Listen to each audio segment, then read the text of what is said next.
Morning. Aloha, namaste, Jai Shri Krishna. Thank you so much, Samir, for your kind introduction. He is running a very tight ship here. I want to thank all of you for making the time to come and join us this morning as we kick off this day of critical and constructive dialogue. It's great for me to be back here in India. It's been too long, but it's always such a wonderful and warm experience knowing the rich history of this country and the vibrant democracy that really serves as the foundation for the special bond that has long existed between our two countries. I wanted to start our conversation today by greeting you with aloha and namaste, because contrary to popular belief, these words are not just greetings. They actually both have very deep, spiritual, powerful meaning that for me personally have been at the core and heart of my life and are what I hope will inspire meaningful dialogue and conversations here at Raisina. When we greet each other with aloha and namaste, what it really means is I'm coming to you and greeting you with respect. It is a recognition of the eternal, divine spirit that exists within each of our hearts. And it's a reminder that we are all connected, that we are all children of God, regardless of our race or religion, ethnicity, politics, our background, where we come from, our status in society. By greeting us in this manner, we are opening the door to have a much more meaningful and deeper exchange that gets past the divisiveness and the partisanship that too often poisons the conversations that we have. It's a critical reminder that what we share in common is far more powerful than that which sets us apart. It's great to be back here in India, and I especially want to thank Prime Minister Modi for the invitation to come here, to get together with new friends, to greet old friends here from across the Indo-Pacific region and from around the world. I leave right after our dialogue here to head back to Washington, D.C., but it's been a constructive few days where I've been engaging with our Indian counterparts, working to continue to build off of the momentum that was created by President Trump and Prime Minister Modi's joint statement issued in Washington, D.C. after their Oval Office meeting. The partnership between our two countries has been strong for decades, and under the leadership of two great leaders and true great friends, President Trump and Prime Minister Modi, and rooted in our shared values of peace and freedom, security and prosperity, I'm confident that this partnership and friendship between our two nations and our leaders will continue to grow and strengthen. I'm grateful to be here with all of you because these gatherings are so important, because they give us the opportunity to come together and actually engage in direct dialogue and conversation around some of the most timely and pressing issues that face us all. The theme of this conference couldn't be better: people, peace, and planet, highlighting these fundamental aspirations that unite us. It's the foundation that prosperity, security, and freedom rest. If we are not at peace, we cannot be truly prosperous, secure, or free. And so today, our actions, our dialogue, the reaffirmation of our commitments to these principles, to one another and our partnerships, and our shared vision for the future provide us with the opportunity to build more meaningful relationships and work together as we leave this conference towards the interests of the people, to protect our planet and to further the cause of peace. I'm a child of the Pacific. I was born and raised, first born in American Samoa, raised in Hawaii. I've spent a lot of time throughout my life traveling throughout the Indo-Pacific and working in many different countries.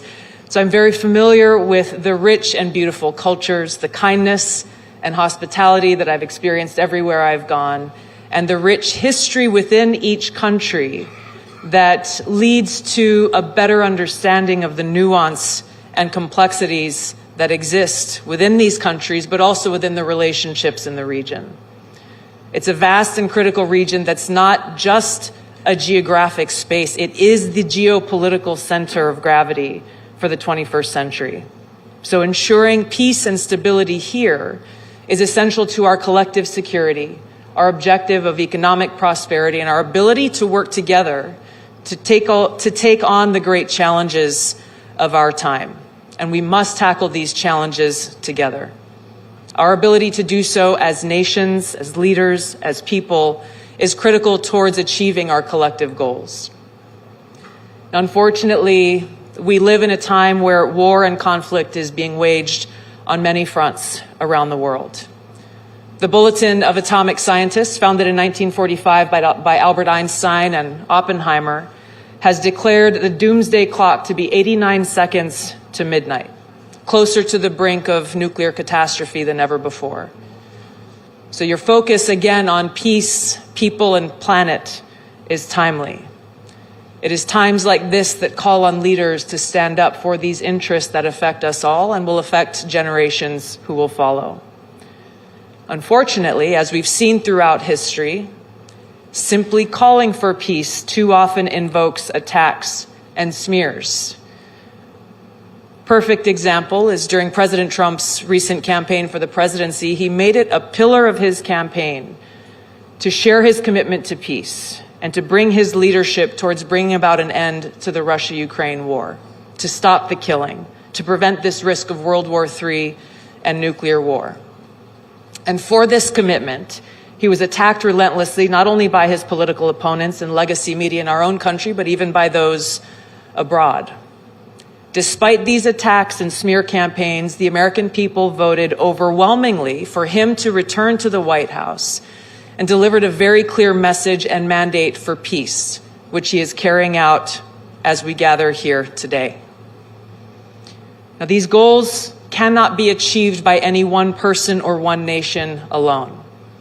Our ability to make progress toward a peaceful, secure, free, and prosperous society must be done together, and it begins with us.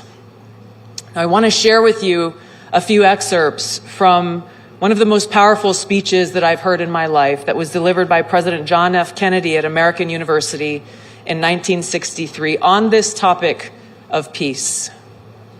He said, quote, "First, we must examine our attitude toward peace itself. Too many of us think it is impossible. Too many think it is unreal. But that is a dangerous defeatist belief.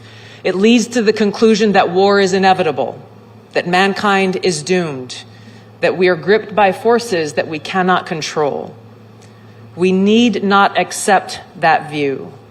Our problems are man-made, therefore they can be solved by man." President Kennedy goes on to say, "Man's reason and spirit have often solved the seemingly unsolvable, and we believe they can do it again."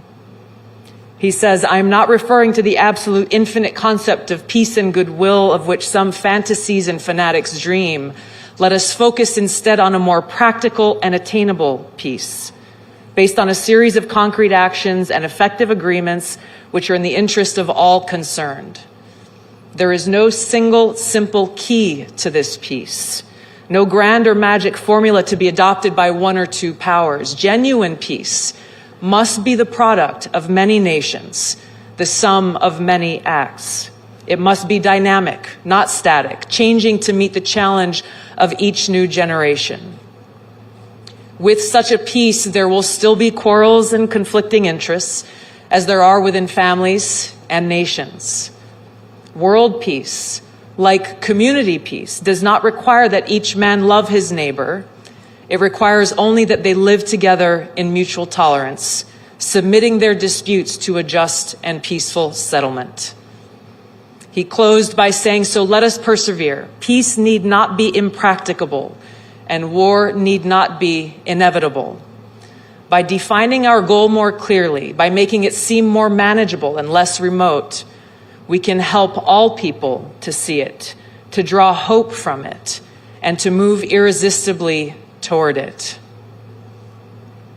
These powerful words were as powerful and true and relevant then in 1963 as they are today. In the United States, President Trump remains unwavering in his commitment to achieving peace through a strategy rooted in realism and pragmatism.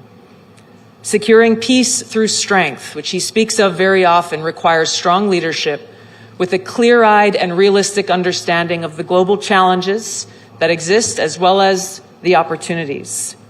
It requires a commitment to fostering cultural and economic ties that reduce the likelihood of an escalation to conflict, and a dedication towards reinforcing our mutual interests. It requires leaders have the courage to engage directly with both friends and adversaries alike, to increase understanding, to resolve differences, and to work to prevent an escalation to conflict. It requires leaders who are not afraid to speak an inconvenient or unpopular truth, and who ask the tough questions, who challenge the established view or, quote unquote, the way things have always been done, to spark what may be hard but necessary conversations about the realities we face and the best way forward to advance our mutual cause of peace, freedom, security, and prosperity. So just as President Trump is committed to America first, putting the safety, security, and freedom of the American people at the forefront of his policies and his decisions, Prime Minister Modi is committed to India first. Prime Minister Luxon is committed to New Zealand first. This is the expectation of any leader's commitment to their people, to serve them, to put their interests at the forefront of their decisions. But this should not be misunderstood to mean that America first is America alone. The relationships that we build together are critical to advance our mutual interests. And it's why gatherings like this here at Raisina are so important, because it brings us together here, people from over 120 countries around the world, providing us a platform where heads of state, ministers, directors, leaders in business and nonprofits and strategic think tanks can actually come together in that spirit of aloha for robust dialogue and debate that will help us increase our understanding of one another. It is our shared values that will continue to shape the future of our partnerships and the world. And while we represent our own sovereign nations with unique perspectives and unique interests, by working together honestly, transparently, and strategically, we can ensure a more peaceful, free, secure, and prosperous future for our people and the world. Thank you so much. Aloha. Jai Shri Krishna. Namaste. Thank you. Please join us.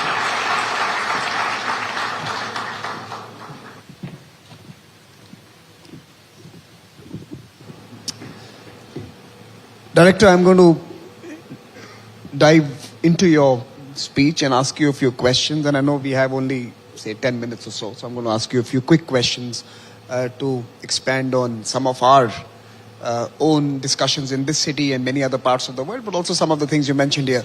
So first, I think for the benefit of those in India, the Global South, and those who have normally understood what's happening in America from the lens of the big newspapers and big channels, one of the biggest political comebacks, the re-election of President Trump, what does it really mean in terms of American politics? What is really happening? What was the phenomena or the process that resulted in this outcome?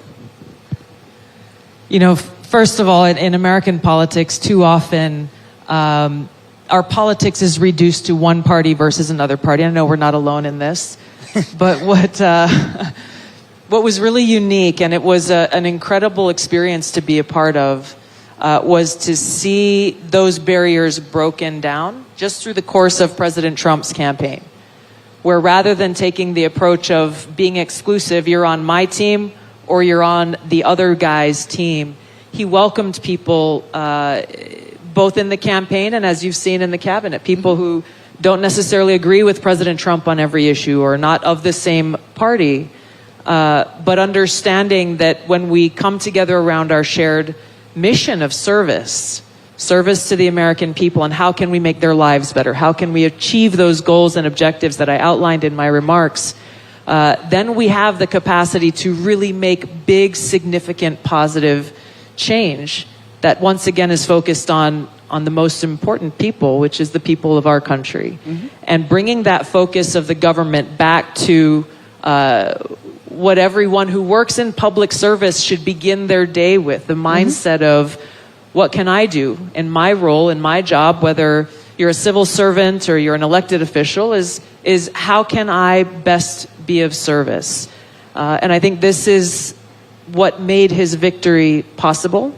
Against all odds, against all of the attacks. As you said, it was a historic comeback story. And I think you see this in his laser-like focus every day in delivering results and solving problems and challenging our own internal norms to make sure that those in government are actually serving the people. But there is certainly questions in some parts of the world that does it really mean it's an America going into its shell, the island America. How do you respond to those questions that I'm sure you would be faced with as well when you through your travels through the Indo-Pacific? It just speaks to a lack of understanding that for us to have a president who is America first, who puts the interests of the American people first, should not at all be mistaken or concluded to be a president who doesn't understand the importance of the relationships with other countries and wherever possible to work together towards shared interests. So it's a common misconception, once again, that those who call for peace, as President Trump has, that somehow that is automatically equated to being, well, if you stand for peace, then you must be an isolationist. Nothing could be further from the truth. And that accusation actually speaks to a deeper misunderstanding or a wrong assumption, which is that the only way to engage with other countries must be through some form of conflict or warfare. So it's a positive thing for us in the United States, and I believe for President Trump's leadership in the world, to build those relationships and looking at other means of resolving conflict, and really truly being a president who wants his legacy to be one of being a peacemaker and a unifier. And how are your allies responding to this? You know, he has, I think even before he was sworn in on his inauguration day, he had called leaders from, 72 different countries within the first week of having won the election. He continues to engage in a very constructive and productive way with many leaders across Europe, for example, as these ongoing negotiations are occurring to bring about an end to the Russia-Ukraine war.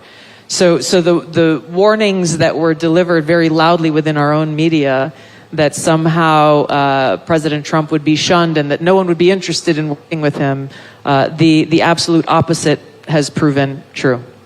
So on that particular point, in the first term of President Trump, we saw the re-energization of the Quad. We saw a new energy in the India-US partnership. And to be fair, all presidents have contributed to this relationship that has evolved over the last 20 years. But he certainly changed, in some sense, the strategic direction of the partnership. What should the thinkers and the watchers expect in the second term? The India-US relationship, the evolution of the Quad, where is it headed? The Indo-Pacific, more specifically. You know, for President Trump and Prime Minister Modi, I think what we saw, again, with Prime Minister Modi's early visit to Washington was a reconnection of two old friends who, over the years that President Trump was not in office, continued to build upon that friendship. Obviously, that's a personal friendship, but it's one that is indicative of their approach to leadership and their priorities of listening to the needs of their respective people and setting policy and taking action towards serving their best interests. So with regards to the Quad and the other relationships that some of them began under President Trump's last administration, others have begun since. Both he and his team, our cabinet, his cabinet, is already been engaging really from day one with our partners. I can speak for myself. Within 12 hours of being sworn in as the Director of National Intelligence, I was on a plane and headed to Munich for the security conference there, where I had the opportunity to meet with close to 30 of my counterparts from different parts of the world. And what I've enjoyed and appreciated about being able to be here and to join all of you. Director, in your current role, what are the specific steps you are taking to advance the India-US security partnership? And what should we be doing together and in the region to respond to what's happening today? Well, this is what I've gained just from spending the last few days here, is being able to sit across the table from my Indian counterparts and to hear directly from them about the very serious concerns that you have here for your own security interests, and to be able to look for those opportunities where we can build off of what is already a very strong partnership that has gone on for quite some time, and again, take advantage of the new administration coming in to pick up that momentum and find those other opportunities from an intelligence sharing standpoint, knowing that in our role, our responsibility is to make sure that we are providing the best, timely, and relevant intelligence reporting to our leadership so that they can make the best informed decisions, but obviously strengthening our security partnership, our economic partnership, that President Trump and Prime Minister Modi really laid out in their compact statement when Prime Minister Modi was in Washington, D.C. I think there's huge opportunity for continued growth and continued investment in our mutual interests. Including a focus on emerging technologies and the frontier tech areas? Absolutely. It's impossible to have a conversation about both the challenges and opportunities we face without focusing on the very quickly evolving cybersecurity needs, the vulnerabilities that exist, and the need to maximize emerging tech and AI and other capabilities to strengthen our security interests. No, we are nearly out of time because I know you have to have your wheels up soon. But on a more fun side, what did you do in the last 2-3 days? The cultural experience, something interesting that you did in Delhi in the last 2-3 days? I ate some great food. No, I had a chance the last time I was here. I spent almost 3 weeks here and had a chance to visit, I think, 7 different states. And as a practicing Hindu, I took a few days at the end of the trip and went on a pilgrimage to visit some holy sites here. This trip was very short, 2.5 days. And I spent all that time meeting with leaders in the Indian government, Prime Minister Modi, and of course our great team here at the U.S. Embassy, who's representing us very well. But Director, let me just tell you what one of my friends in Europe mentioned to me, that even a business visit to India is a cultural experience. It's wonderful. So thank you very much for joining us. Please Thank join you very me in much. applauding Thank you, everybody. the Director. Aloha.